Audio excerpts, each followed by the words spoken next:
نحمده ونستعينه ونستغفره ونؤمن به ونتوكل عليه ونعوذ بالله من شرور أنفسنا ومن سيئات أعمالنا من يهده الله فلا مضل له ومن يضلل فلا هادي له أشهد أن لا إله إلا الله وحده لا شريك له وأشهد أن محمدا عبده ورسوله أما بعد فإن خير الحديث كتاب الله وخير الهدي هدي محمد صلى الله عليه وسلم وشر الأمور محدثاتها وكل محدثة بدعة وكل بدعة ضلالة وكل ضلالة في النار. أعوذ بالله السميع العليم من الشيطان الرجيم من همزه ونفخه ونفثه. بسم الله الرحمن الرحيم.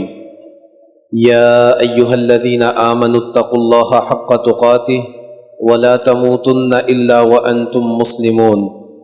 يا أيها الناس اتقوا ربكم الذي خلقكم من نفس واحدة وخلق منها زوجها وبث منهما رجالا كثيرا ونساء واتقوا الله الذي تساءلون به والأرحام إن الله كان عليكم رقيبا.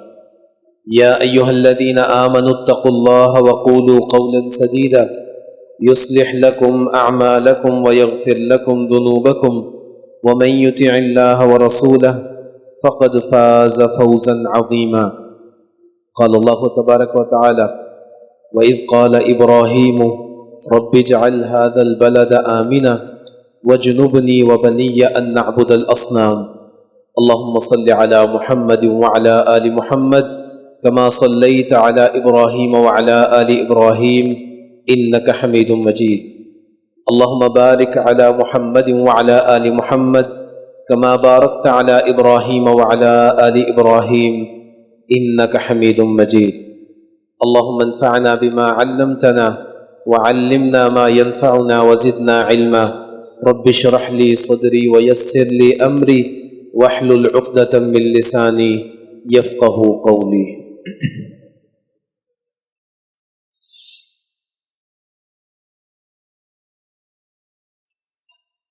انسان ہمیشہ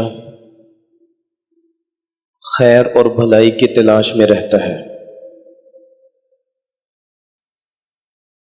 وہ خیر اور بھلائی دنیاوی طور پر ہو یا اخروی طور پر. حتیٰ کہ اگر کوئی شخص فاجر و فاسق گناہ گار بھی ہے لیکن مسلمان ہے، آخر کار اس کو امید ہے اللہ کی رضامندی کی، خیر اور بھلائی کی. اور ایک ایسا مسلم جو اللہ کی رضامندی کا شوق رکھتا ہے،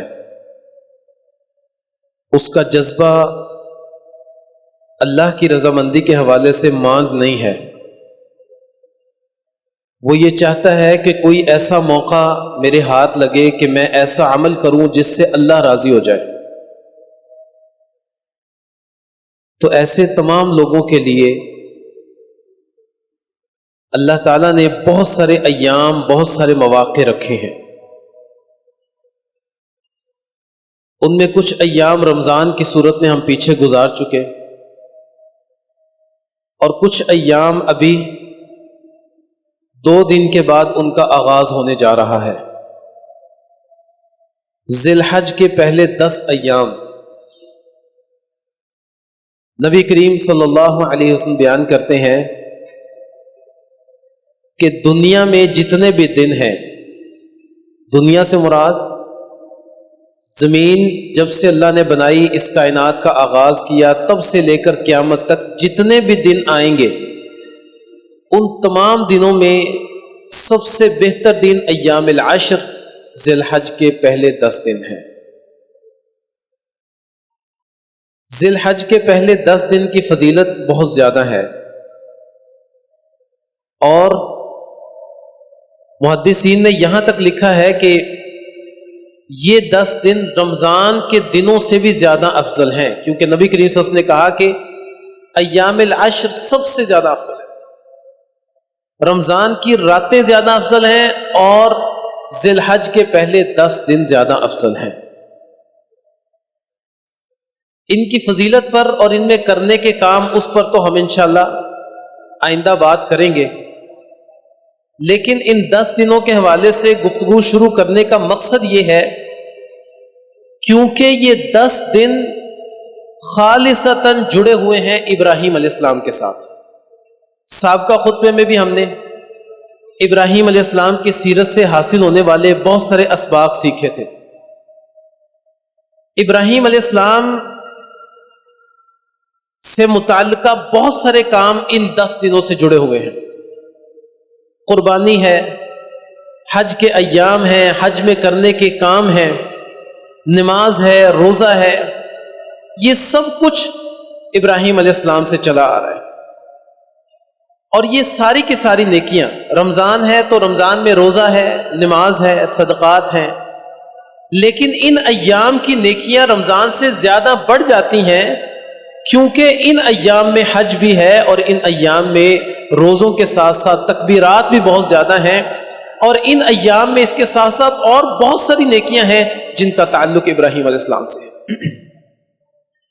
اور سابقہ خطبے میں ہم نے ابراہیم علیہ السلام کی دعاؤں کے حوالے سے بھی کچھ مختصر گفتگو کی تھی، اور آج کے خطبے میں ابراہیم علیہ السلام کی ہی چند دعائیں اور ان کے ثمرات جو اللہ تعالیٰ نے ان کو عطا کیے اس پر ہم بات کریں گے۔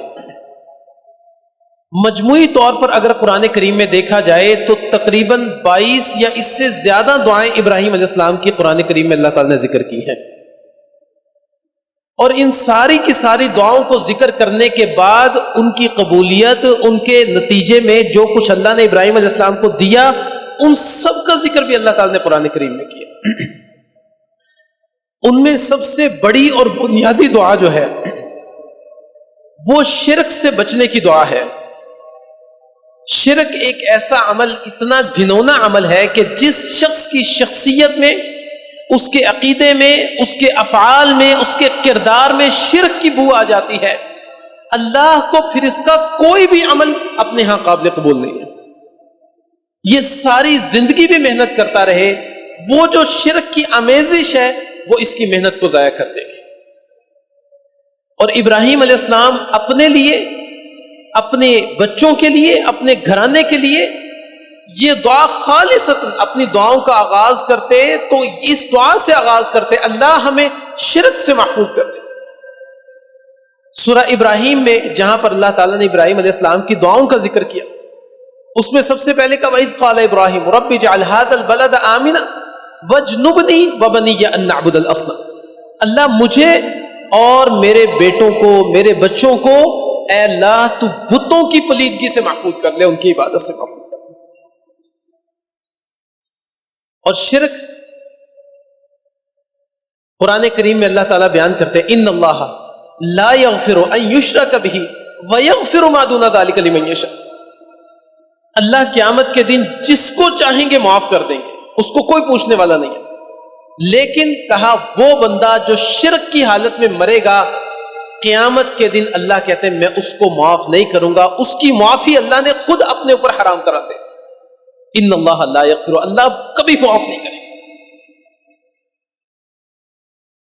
شرک میں بہت ساری چیزیں آ جاتی ہیں۔ سب سے پہلی تو یہاں سے یہ سبق ہمیں حاصل ہوتا ہے کہ روزانہ کی بنیاد پر اللہ سے یہ دعا کرنی کہ اللہ ہمیں شرک سے محفوظ کر دے، اور نبی کریم صلی اللہ علیہ وسلم روزانہ کی بنیاد پر دعا کیا کرتے تھے، اور وہ دعا جو اللہ کے نبی کیا کرتے تھے شرک سے حفاظت کی، اور وہ ہم تک پہنچی اللہ اللہ ربی لا اشرک بہ شیئا، یہ دعا کرتے ہیں محمد رسول اللہ صلی اللہ علیہ وسلم جو کائنات میں سب سے بڑے توحید پرست ہیں، جو کائنات میں اللہ کے سب سے قریب ہیں، سب سے زیادہ عبادت کرنے والے ہیں، وہ سب سے زیادہ یہ دعا کر رہے ہیں اللہ اللہ ربی لا اشرک بہ شیئا، اللہ اللہ میرا رب ہے، اللہ میں تیرے ساتھ کسی چیز کو شریک نہیں کرتا۔ اور ہم لوگ جنہیں خصوصاً اس دور میں شرک کا شدید ترین خطرہ، ہمیں یہ دعا تک نہیں آتی، ہمیں یہ الفاظ تک یاد نہیں ہے۔ ان الفاظ کو یاد کریں، اپنی نمازوں کے بعد کا حصہ بنائیں اس کو، نمازوں کے بعد ہاتھ اٹھائیں، چلتے پھرتے اللہ سے دعا کریں، اللہ اللہ ربی لا اشرک بہ شیئا، اللہ تو ہی میرا رب ہے، میں تیرے سوا کسی کو شریک نہیں ٹھہراتا، کوئی بھی تیرے اختیارات میں اور تیری صفات میں تیرا شریک نہیں۔ اور ابراہیم علیہ السلام نے جہاں اپنے اقوال کے ذریعے سے اس چیز کی وضاحت کی، وہیں پر اپنے افعال کے ذریعے سے بھی اس چیز کی وضاحت کر۔ الگ الگ ابراہیم علیہ السلام کے واقعات میں الگ الگ ایسی چیزیں ملتی ہیں کہ ہر موقع پر انہوں نے شرک سے برات کا اعلان کیا۔ اور جب ابراہیم علیہ السلام کی قوم، ابراہیم علیہ السلام نے ان کو بڑا سمجھایا، بہت زیادہ سمجھایا، اور ابراہیم علیہ السلام ان کے سمجھانے کا انداز ایسا شاندار انداز،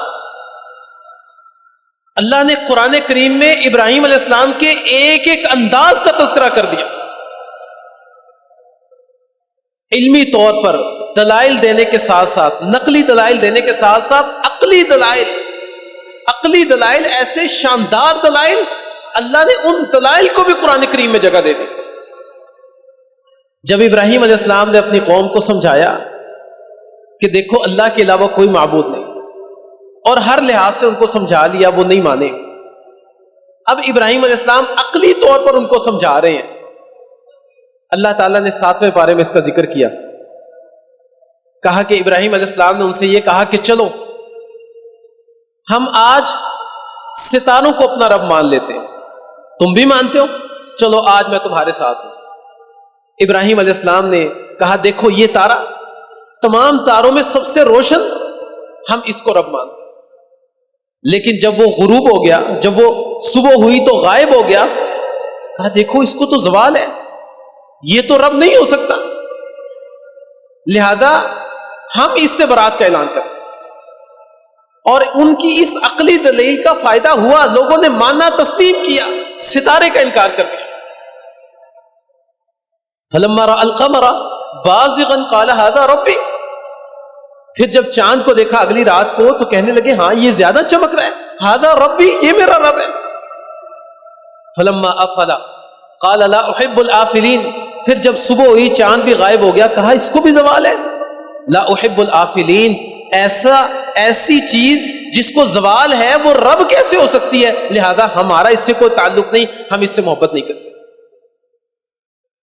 صبح ہوئی، سورج طلوع ہوا، کہنے لگے فلما رأى الشمس بازغۃ قال هذا ربي هذا اکبر، دیکھو یہ کتنا روشن ہے، هذا ربي، یہ میرا رب ہے، هذا اکبر، یہ تو سب سے بڑا ہے۔ فلما افلت، اور جب اس کو بھی زوال آ گیا، کہنے لگے یا قومی انی بریء مما تشرکون، جو کچھ بھی تم شریک کرتے ہو میں اس سے برات کا اعلان کرتا ہوں۔ اور پھر اپنا عقیدہ سمجھایا لوگوں کو، انی وجہت وجہی للذی فطر السماوات والارض حنیفا، میں تو ایک اللہ کی طرف متوجہ ہوتا ہوں، وہ رب جس نے آسمان و زمین کو بنایا ہے، اور صرف حنیفا، اسی کی طرف اپنی رجوع کرتا ہوں، کسی اور کی طرف میں متوجہ نہیں ہوتا۔ وما انا من المشرکین، میں شرک کرنے والوں میں سے۔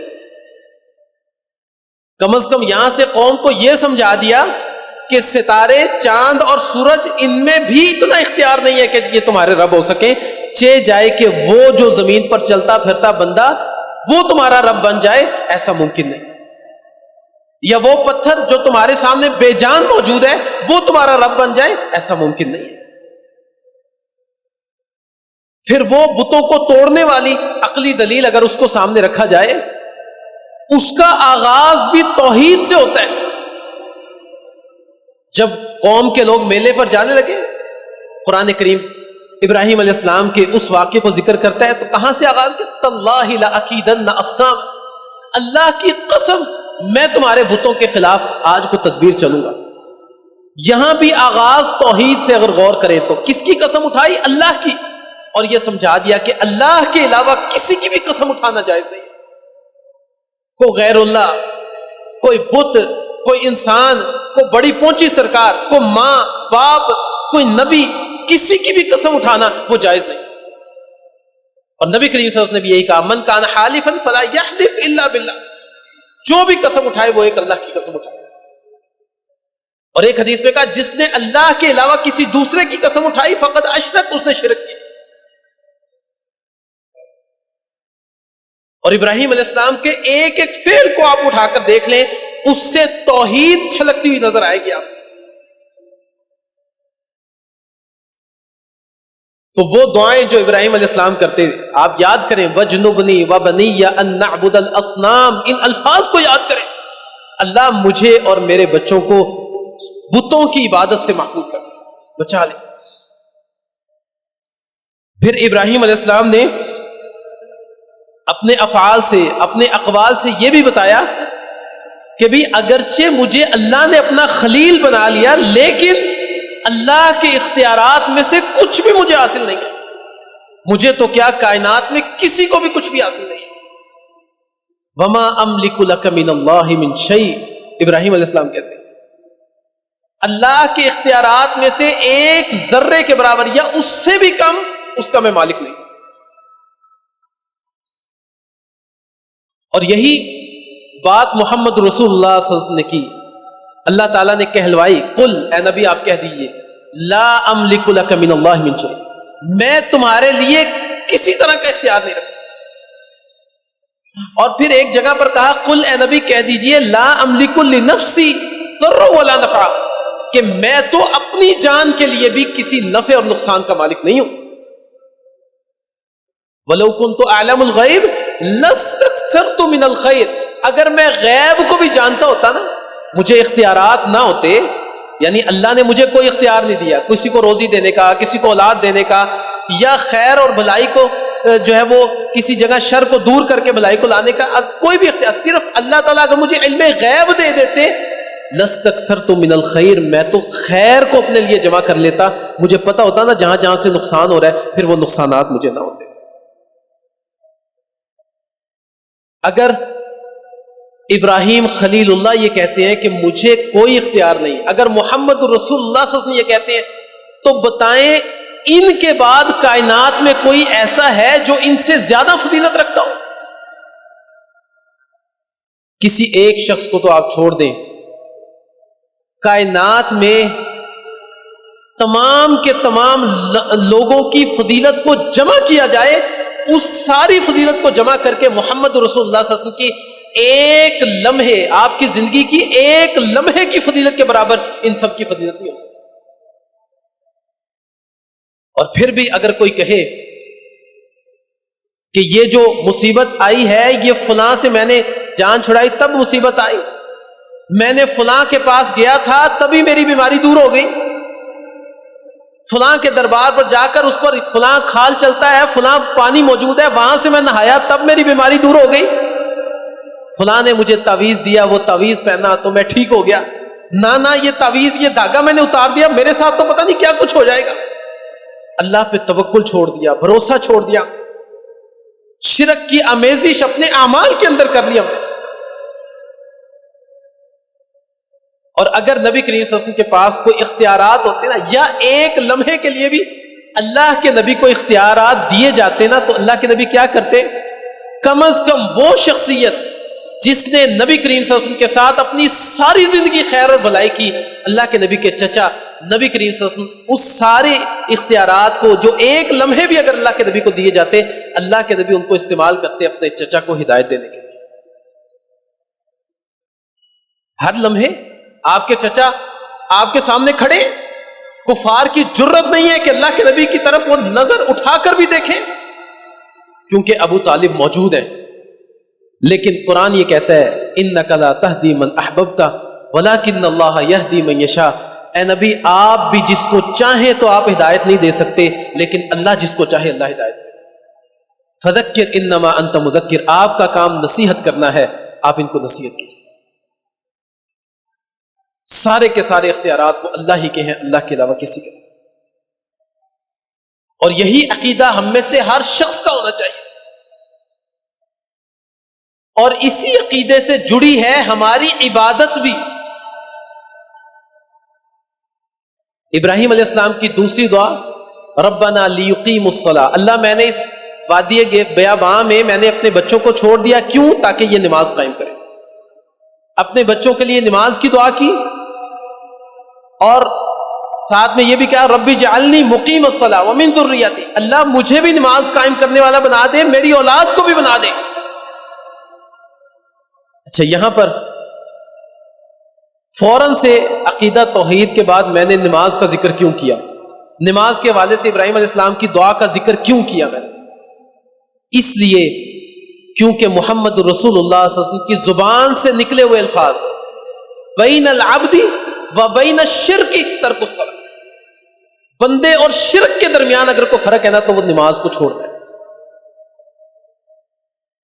یہ کسی دانشور کے الفاظ نہیں ہے، کسی بہت بڑے جو ہے وہ استاد کے الفاظ نہیں ہے، بلکہ سب سے بڑے دانشور، سب سے بڑے استاد، بعثت معلم، وہ جو معلم بن کر آئے کائنات میں، سب سے بڑے انبیاء کے سردار، ان کے الفاظ ہیں جن کی زبان سے جھوٹ کا ایک ذرہ بھی نکل ہی نہیں سکتا۔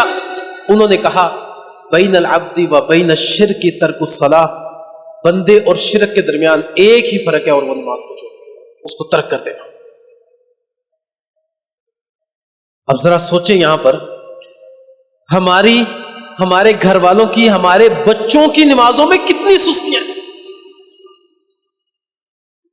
اور اس چیز کو، اور پھر قرآن کریم کی وہ آیت ان اللہ لا یغفر ان یشرک بہ ویغفر ما دون ذلک لمن یشاء۔ اور اگر کوئی شخص یہ کہے جناب یہ وہ شرک نہیں ہے، وہ اور شرک ہے، نبی کریم صلی اللہ علیہ وسلم نے اس کو شرک کہا، اگرچہ یہ وہ شرک نہیں ہے، لیکن جب پانی کی ایک بوند ایک ایک کر کے گرتی رہتی ہے تب پانی جمع ہوتا ہے، وہ زمین پر نشانات چھوڑ جاتا ہے۔ اگر آپ اس کو معمولی سمجھیں گے تو یہی ایک معمولی شرک آپ کو بڑے شرک کی طرف لے جائے گا اور اللہ تعالیٰ سے دور کر دے گا۔ اور میں تو یہ کہوں گا کہ جب محمد رسول اللہ صلی اللہ علیہ وسلم کی زبان سے شرک کے الفاظ نکل گئے نا، اب کسی بھی تقسیم کو چھوڑ دے، ترک کر دے اس کو۔ آپ صرف اس ایک لفظ کو لیں کہ اللہ کے نبی نے نماز کو چھوڑنا اس کو شرک قرار دے دیا، بس اس سے بڑھ کر کچھ نہیں۔ اور پھر نماز کو چھوڑنا صرف شرک قرار نہیں دیا، اس کو نفاق بھی قرار دیا ہے۔ نبی کریم صلی اللہ علیہ وسلم کہتے ہیں منافقین پر عشاء اور فجر کی نماز بہت زیادہ بھاری ہوتی ہے۔ آپ کو بہت سارے لوگ ایسے مل جائیں گے جو کہیں گے جی 4 نمازیں تو پڑھتا ہوں لیکن فجر نہیں پڑھی جاتی، جاگ ہی نہیں آتی۔ نبی کریم صلی اللہ علیہ وسلم نے شرک کے ساتھ ساتھ نفاق کو جوڑ دیا فجر اور عشاء میں سستی کرنے والوں کے لیے۔ اور پھر وہ حدیث پہلے بھی آپ نے سنی ہوگی، بہت سارے لوگ اپنے آپ کو تسلی دینے کے لیے کہتے ہیں کہ یہ تو جمعے کے ساتھ خاص ہے، یہ حدیث نہیں۔ نبی کریم صلی اللہ علیہ وسلم نے نماز کے وقت کہی، اور عشاء کی نماز کے وقت اللہ کے نبی نے یہ حدیث بیان کی تھی۔ کہا میرا دل چاہتا ہے میں اپنے مصلی پر کسی کو کھڑا کر دوں، وہ میری جگہ نماز پڑھائے، اور وہ سارے لوگ جو نماز میں حاضر نہیں ہوئے، اگر مجھے بچوں کا اور خواتین کا ڈر نہ ہو کہ انہیں تکلیف ہوگی، میں ان سب کے گھروں کو آگ لگاؤں۔ اللہ کے نبی شرک قرار دے رہے، منافقین کی علامات قرار دے رہے، اور نفرت کا اظہار اس طرح سے کر رہے ہیں کہ نماز کے لیے جو حاضر نہیں ہوئے میں گھروں کو جلا دوں، میرا دل چاہتا ہے۔ اور آج کا مسلمان کہتے ہیں جی اللہ بڑا غفور الرحیم ہے، بس یہ ایک جملہ کہہ کے فجر بھی گئی، ظہر بھی گئی، عصر بھی گئی، مغرب عشاء سب کچھ کیا۔ اللہ بڑا غفور الرحیم ہے، کوئی شک نہیں، اللہ بڑا غفور الرحیم ہے، لیکن اللہ عدل و انصاف بھی کرنے والا۔ افنجعل المسلمین کالمجرمین، قرآن بھی کہتا ہے اللہ، کیا ہم مجرموں کو اور فرما برداروں کو لا کر اکٹھا کھڑا کر دیں گے؟ ما لکم کیف تحکمون، کیا ہو گیا تمہیں، کیسے فیصلے کرتے ہو تم؟ یہ اللہ ڈانٹنے کے انداز میں کہتا ہے ما لکم کیف تحکمون، کیا ہوئے تمہیں، کیف تحکمون، کیسے فیصلے کرتے؟ ام لکم کتاب فیہ تدرسون، کوئی کتاب ہے تمہارے پاس جس میں تم یہ پڑھتے ہو؟ یا پھر ان لکم فیہ لما تخیرون، کوئی اختیارات ہے تمہارے پاس، کچھ چیزیں ہیں جس میں سے تم اپنے لیے کچھ اختیارات چن لیتے ہو، اپنی خیر کی چیزیں چن لیتے ہو؟ ام لکم ایمان علینا بالغۃ، کو قسمیں ہیں جو اللہ تعالیٰ پر ہے؟ ایسا بالکل بھی نہیں، قطعاً ایسا نہیں۔ تو ابراہیم علیہ السلام شرک سے بچنے کی دعا اور اس سے متصل نماز کی دعا کرتے ہیں۔ تو اس لیے ایک تو شرک سے بچنے کی دعا ابراہیم علیہ السلام کی وجنبنی وبنی ان نعبد الاصنام، ان الفاظ کو یاد کریں، ان الفاظ کو پڑھیں.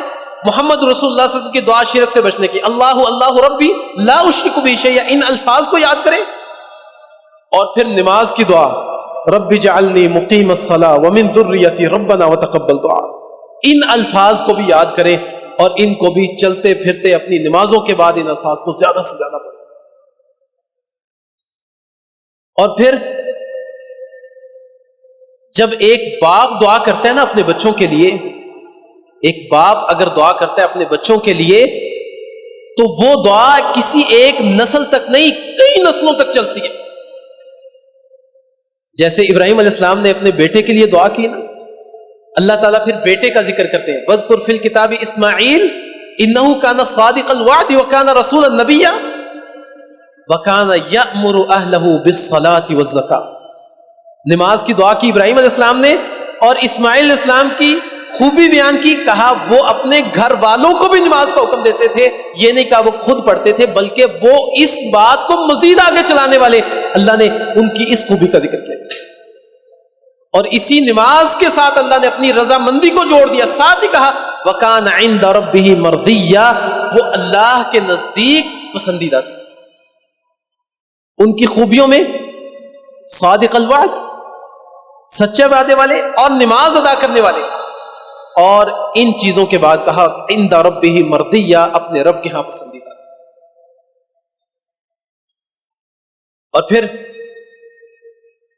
ایسی دعائیں ابراہیم علیہ السلام کی وہ کئی نسلوں تک چلی، حتیٰ کہ محمد رسول اللہ صلی اللہ علیہ وسلم سے ایک شخص نے کہا کہ اللہ کے نبی آپ اپنی نبوت کا آغاز کیسے ہوا، اپنی نبوت کا آغاز تو بیان کریں، وہ کیا ہے. نبی کریم صلی اللہ علیہ وسلم نے کہا میری نبوت کیا ہے، کہا دعا ابی ابراہیم، میرے والد ابراہیم علیہ السلام کی دعا ہے میری نبوت. انہوں نے دعا کی تھی میرے لیے، اللہ نے اس دعا کی بدولت مجھے یہ نبوت عطا کر دی. کتنی بڑی بات نبی کریم صلی اللہ علیہ وسلم نے یہاں پر کی. تو اس لیے ان دعاؤں کو یاد کریں، شرک سے بچنے کی دعا، اور اس کے بعد نماز پڑھنے کی اپنے بچوں کے لیے دعا، اور پھر کوشش نماز کے لیے جب بھی اذان ہو جائے باقی تمام کاموں کو ترک کر دیں اور نماز کے لیے آپ مساجد میں حاضر ہو جائیں. کوشش کریں آپ کا مسکن، آپ کا کاروبار وہ مساجد کے قریب ہونا چاہیے تاکہ آسانی سے آپ مساجد میں پہنچ سکیں. گھر خریدیں تو گھر بھی ایسی جگہ جو مسجد کے قریب ہے، اور یہ آپ کے لیے عبادات میں آسانی کا باعث ہوگا. ایک اور چیز جو ابراہیم علیہ السلام کی سیرت سے ہمیں ملتی ہے وہ ہے، یعنی ان دونوں چیزوں پر معاون جو چیز ثابت ہو سکتی ہے اس کا انتخاب کیا میں نے، صالحین، نیک لوگوں کا ساتھ، نیک لوگوں کی مجلسوں میں بیٹھنا، ان کے ساتھ بیٹھنا، ان سے گفتگو کرنا، ان سے ملنا، یہ بھی نیکیوں میں ہمارے لیے معاون ثابت ہو سکتا ہے. جیسے ابراہیم علیہ السلام دعا کیا کرتے تھے رب ہب لی حکما والحقنی بالصالحین، اے اللہ مجھے حکمت، دانائی، سمجھداری عطا کر دے اور صالح اور نیک لوگوں کے ساتھ مجھے ملا دے. ابراہیم علیہ السلام اپنے ان ایام میں جب وہ موجود تھے، یقیناً ہمارا یہ ایمان ہے کہ لوگوں میں سب سے زیادہ نیک صالح ابراہیم علیہ السلام تھے. اللہ نے ان کو خلیل بنایا تھا، لیکن پھر بھی وہ دعا کیا کرتے، الحقنی بالصالحین، اللہ مجھے نیک لوگوں کے ساتھ ملا. اور یوسف علیہ السلام بھی یہی دعا کرتے، توفنی مسلما والحقنی بالصالحین. تو انبیاء کی یہ دعا ہے، ان کی یہ خواہش ہے کہ نیک لوگوں کے ساتھ ہم بیٹھیں، اور نیک لوگوں کے ساتھ بیٹھنے سے ایمان بڑھتا ہے، زیادہ ہوتا ہے، نیکیوں کا شوق پیدا ہوتا ہے. اور یقیناً ہم سب یہ جانتے ہیں کہ مساجد میں آ کر نبی کریم صلی اللہ علیہ وسلم کے فرامین کو سن کر، قرآن کریم کی آیات کو سن کر جو ایمان کی تازگی ہوتی ہے وہ گھروں میں نہیں ہوتی، کیونکہ یہ ایک تاثیر ہے احادیث نبویہ کی، یہ ایک تاثیر ہے. ایسے لوگ جو مسجدوں میں آتے ہیں، آپس میں نیکی کرنے والے لوگ ایک دوسرے کے ساتھ جب بیٹھتے ہیں، اس کی تاثیر ہے. تو ہمیشہ یہ دعا کریں کہ اللہ نیک لوگوں کے ساتھ ہمیں رکھے اور جب نیک لوگوں کے ساتھ رہیں گے تو نماز ادا کریں گے، پھر شرک سے بھی بچیں گے. اور یہ دعا ابراہیم علیہ السلام کی یہ تیسری دعا جو آج کے خطبے کی ہے، اس کو یاد کریں. رب ہب لی حکما والحقنی بالصالحین، اللہ مجھے حکمت، دانائی، سمجھداری عطا کر اور نیک لوگوں کے ساتھ ملا دے. یہاں پر حکمت اور دانائی سے مراد صرف کاروبار میں حکمت دانائی نہیں ہے یا دنیا کے معاملات میں نہیں ہے، بلکہ حلال و حرام کو سمجھنے میں حکمت و دانائی، فرامین کو، نبی کریم صلی اللہ علیہ وسلم کے فرامین کو سمجھنا، ان کو یاد کرنا، اس میں حکمت اور دانائی، دین اسلام کو سمجھنے کے حوالے سے. اور اللہ نے اس لفظ کو بھی جوڑا انبیاء کے بارے جب بات کی نا کہ ہم نے انہیں نبوت دی، تب اللہ نے اس لفظ کو جوڑا کہ ہم نے ان کو حکمت دی. یوسف علیہ السلام کا ذکر کیا کہ جب یوسف علیہ السلام اپنی سمجھداری کو پہنچے، ہم نے ان کو حکمت اور علم عطا کی. وَكَذَلِكَ نَجْزِي الْمُحْسِنِينَ، اور اسی طرح ہم نیکی کرنے والے لوگوں کو بدلہ دیا کرتے ہیں. یعنی یہ سمجھداری، حلال و حرام کی تمیز، یہ دانائی ملے گی نیکی کے عوض. یہ نہیں کہ گھر بیٹھے یا کاروبار کے اڈے پر بیٹھے آپ سمجھے میں بڑا شاطر ہوں، میں بڑا چالاک ہوں، میں تو فلاں کو دھوکہ دے دیتا ہوں، میں تو یہ کر لیتا ہوں، وہ کر لیتا ہوں. یہ چالاکی اور یہ شاطر پن حکمت اور دانائی نہیں ہے، یہ کمی ہے آپ کی. یہ آپ کے نفس کے اندر، آپ کے کردار کے اندر ایک بدنما داغ اور دھبا ہے کہ آپ لوگوں کو دھوکہ دیتے ہیں. یہ آپ کی سمجھداری نہیں ہے. سمجھداری نیکی کے عوض ملتی ہے، اور سمجھداری جب کسی کو مل جائے تو وہ حلال و حرام میں تمیز کرنے والا بن جاتا ہے. اور اسی کی دعا نبی کریم صلی اللہ علیہ وسلم روزانہ فجر کے بعد کرتے تھے. اللہم انی اسألک علما نافعا ورزقا طیبا وعملا متقبلا. اللہ میں تجھ سے علم نافع کا سوال کرتا ہوں، میں تجھ سے پاکیزہ رزق کا سوال کرتا ہوں، اور ایسے عمل جو تیرے ہاں مقبول ہو میں ان کا سوال کرتا ہوں. آخری بات، ان ساری دعاؤں کو کرنے کے بعد، کوئی بھی عمل کرنے کے بعد، نماز پڑھیں، آپ روزہ رکھیں، آپ تسبیحات کریں، تکبیرات کریں، آپ حج کریں، عمرہ کریں، کوئی بھی عمل کریں، اس کے بعد بالکل متصل بات، حتیٰ کہ نماز پڑھیں اس کے بھی بالکل متصل بات، آپ ہاتھ اٹھائیں اور اللہ سے دعا کریں، اللہ میری اس عبادت کو تو قبول فرما دے. یہ بھی طریقہ کس کا ہے؟ ابراہیم علیہ السلام کا طریقہ. ہم میں سے بہت سارے لوگ جیسے جیسے وہ عبادات کرتے جاتے ہیں، ویسے ویسے ان کے اندر ایک انا آتی ہے، ایک تکبر آتا ہے. خصوصاً بہت سارے ایسے لوگ جو مسجدوں سے جڑے ہیں، وہ تو شاید یہ سمجھتے ہیں کہ میں نے نماز پڑھ لی، سڑک پہ موجود 100 بندوں نے نہیں پڑھی، یہ سارے جہنمی، میں جنتی. بلکہ عبادات کا تقاضا یہ ہے مزید عاجزی، انکساری، جھک جانا. اور اللہ تعالیٰ نے جہاں پہ ابراہیم علیہ السلام کے اعمال کی قبولیت کا ذکر کیا نا، جس عمل کے ساتھ جوڑا اس کو، وہ بہت بڑا عمل کہا. وَإِذْ يَرْفَعُ إِبْرَاهِيمُ الْقَوَاعِدَ مِنَ الْبَيْتِ وَإِسْمَاعِيلُ رَبَّنَا تَقَبَّلْ مِنَّا إِنَّكَ أَنْتَ السَّمِيعُ الْعَلِيمُ. جب انہوں نے بیت اللہ کی تعمیر کی، بیت اللہ کی تعمیر کو چھوٹا کام نہیں ہے. اس عمل کو، نیکی کو، اجر کو ایک طرف رکھ دیں، صرف اس شرف کا مل جانا، یہ شرف ہی بہت بڑا ہے. لیکن اس کے تعمیر کرنے کے بعد جب فارغ ہو گئے، اتنی عاجزی، اتنی انکساری، فارغ ہوتے ہی ہاتھ اٹھائے، ربنا تقبل منا، اللہ تو ہم سے اس کو قبول فرما. یہ نیکی جو ہم نے کی، اللہ تو اس کو قبول فرما. اچھا ذرا تصور کریں آپ، اللہ نے بیت اللہ کی تعمیر کے لیے ابراہیم علیہ السلام کو چنا. بہت سارے لوگ تھے اس وقت، اللہ نے ان کو چنا اپنے خاص گھر کی تعمیر کے لیے. مطلب اللہ راضی ہے ان سے، اللہ نے ان کو خلیل بنایا، اللہ کو ان کا وہ عمل بھی اچھا لگتا ہے، تبھی تو اللہ تعالیٰ نے ان کو وہ کرنے کی توفیق دی. لیکن اس کے باوجود کہہ رہے ربنا تقبل منا انک انت السمیع العلیم. تو آپ کوئی بھی عبادت کریں، آپ نماز پڑھیں، آپ قرآن کریم کی تلاوت کر رہے ہیں، آپ تسبیحات کر رہے ہیں، ایک تو اس عمل کو آپ مخفی رکھیں. وہ جو تمام لوگوں کے سامنے تسبیحاں پکڑ کے ہیں نا، آپ تسبیح لیں، کوئی مسئلہ نہیں، ان کو شمار کریں، لیکن اپنے اعمال کو مخفی رکھیں، چھپائیں، صرف اللہ کی رضا کے لیے.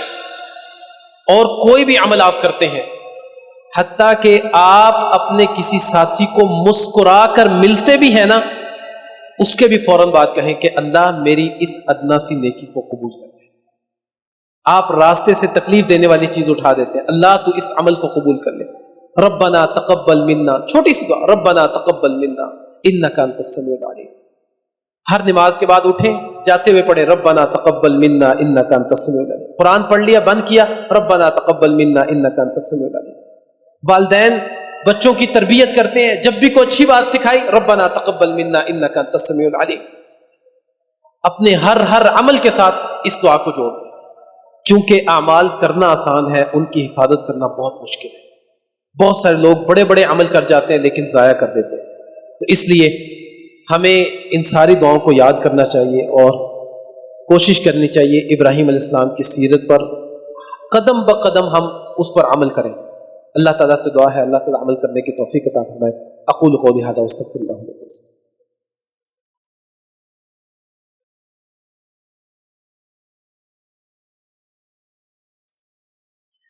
إن الحمد لله نحمده ونستعينه ونستغفره ونؤمن به ونتوكل عليه ونعوذ بالله من شرور أنفسنا ومن سيئات أعمالنا من يهده الله فلا مضل له ومن يضلل فلا هادي له أشهد أن لا إله إلا الله وحده لا شريك له وأشهد أن محمدا عبده ورسوله۔ ذی الحج کے 10 ایام یا تو سوموار سے ان کا آغاز ہوگا یا پھر منگل سے۔ ان کے آغاز سے پہلے اپنے بال اور ناخن کاٹ لیں ان 10 دنوں میں، بلکہ قربانی تک 10ویں دن قربانی تک بال اور ناخن کاٹنے کی اجازت نہیں ہے۔ تو بہت سارے لوگ اس حکم کی بھی خلاف ورزی کرتے ہیں۔ نبی کریم صلی اللہ علیہ وسلم کا حکم ہے کہ کوئی بھی شخص بال اور ناخن نہ کاٹے۔ یہاں سے ہمیں یہ بھی سمجھ آتا ہے کہ بال اور ناخن کاٹنا تو اچھی بات ہے، لیکن شریعت نے ان 10 دنوں میں منع کر کے یہ بات سمجھا دی کہ تمہاری کوئی مرضی نہیں، جہاں شریعت جیسا حکم دے گی اس کو ماننا اور تسلیم کرنا ہے۔ تمہاری اپنی کوئی من مرضی نہیں ہے، اس کو ماننے کو تسلیم کرو گے۔ تمہارے رشتہ داروں کو برا لگے، تمہارے گھرانے کو برا لگے، تمہارے ماں باپ کو برا لگے، کسی کو بھی برا لگے، اچھے طریقے سے ان کو سمجھا دو اور دین اسلام پر عمل کرو۔ دوسری بات، ان 10 دنوں میں جیسے ہی چاند نظر آئے گا ہم تکبیرات کا آغاز کر دیں گے، اللہ اکبر لا الہ الا اللہ واللہ اکبر اللہ اکبر وللہ الحمد۔ یہ تکبیرات یعنی چاند نظر آنے سے لے کر 13 ذی الحج تک ہم اس کو جاری رکھیں گے۔ 9 ذی الحج سے آغاز کریں گے اور کچھ روایات میں 8 ذی الحج کی فجر سے بھی ہے، ہر نماز کے بعد 13 تک، اور باقی ایام میں مطلق آپ چلتے پھرتے آپ ان تکبیرات کا زیادہ سے زیادہ آپ ان کو پڑھیں گے۔ تیسری بات اس حوالے سے وہ یہ ہے کہ ان ایام میں نبی کریم صلی اللہ علیہ وسلم یکم ذی الحج سے لے کر 9 ذی الحج کے 9 روزے رکھا کرتے تھے، چونکہ سال کے سب سے بہترین دن ہے، اللہ کے نبی ان میں روزے نہیں چھوڑتے تھے۔ آپ ان ایام کے روزے کی نیت کریں، 9 کے 9 روزے رکھیں، تو رہ جاتا ہے 8 رکھ لیں، 7 رکھ لیں، جتنے آپ کے لیے ممکن ہے آپ روزے رکھیں۔ جس دن آپ کا کام کم ہے، آپ سمجھتے ہیں کہ آج کا دن ذرا آسانی سے گزرے گا، آپ روزہ رکھ لیں۔ اگر آپ کا کام زیادہ بھی ہے تو اللہ کی رضامندی کے لیے رکھیں، انشاءاللہ اللہ آپ کو قوت دے گا، طاقت دے گا۔ اور خصوصاً یوم عرفہ 9 ذی الحج کا روزہ رکھنا وہ لازم اور ضروری ہے۔ اس پر انشاءاللہ آئندہ خطبے میں ذی الحج کے کچھ مسائل پر بھی ہم بات کریں گے، اور ابراہیم علیہ السلام کے کچھ معاشرتی مسائل، ابھی تک جو ہم نے بات کی نیکی کی دعوت کے حوالے سے، ان کی دعاؤں کے حوالے سے، آئندہ خطبے میں مختصراً بات کریں گے وہ جو معاشرتی گناہ ہیں ان کے خلاف ابراہیم علیہ السلام نے کیا کیا، لوگوں کو دھوکہ دینے کے خلاف، جھوٹ بولنے کے خلاف، چوری کے خلاف کیا کیا معاملات تھے ابراہیم علیہ السلام کے، تو اس پر ہم انشاءاللہ آئندہ خطبے میں بات کریں گے۔ اللہ تعالیٰ سے دعا ہے اللہ تعالیٰ عمل کرنے کی توفیق عطا فرمائے، اللہ تعالیٰ ہم سب کے ساتھ خیر والا معاملہ کرے، ہر طرح کے شر سے اللہ تعالیٰ ہم سب کو محفوظ رکھے۔ اللہ تعالیٰ ابراہیم علیہ السلام سمیت تمام انبیاء کی سیرت کو پڑھنے والا، اس کا مطالعہ کرنے والا، اس پر عمل کرنے والا ہم سب کو بنا دے۔ اللہ تعالیٰ نیکی کے یہ ایام جو 10 ایام اللہ تعالیٰ ہمیں عطا کرنے جا رہے ہیں، اللہ تعالیٰ ہمیں ان میں زیادہ سے زیادہ عبادات کرنے والا بنا دے، زیادہ سے زیادہ صدقات کرنے والا، زیادہ سے زیادہ نمازیں نوافل ادا کرنے والا، قرآن کریم کی تلاوت زیادہ سے زیادہ کرنے والا، خصوصاً ہر ایک نیکی اس میں زیادہ سے زیادہ شوق اللہ تعالیٰ ہمارے اندر پیدا کر دے۔ اللہ تعالیٰ ہم سب کو معاف فرما دے، اللہ ہمارے بیماروں کو صحت کاملہ عاجلہ عطا فرما دے۔ سبحان ربک رب العزت عما یصفون وسلام علی المرسلین والحمد للہ رب العالمین۔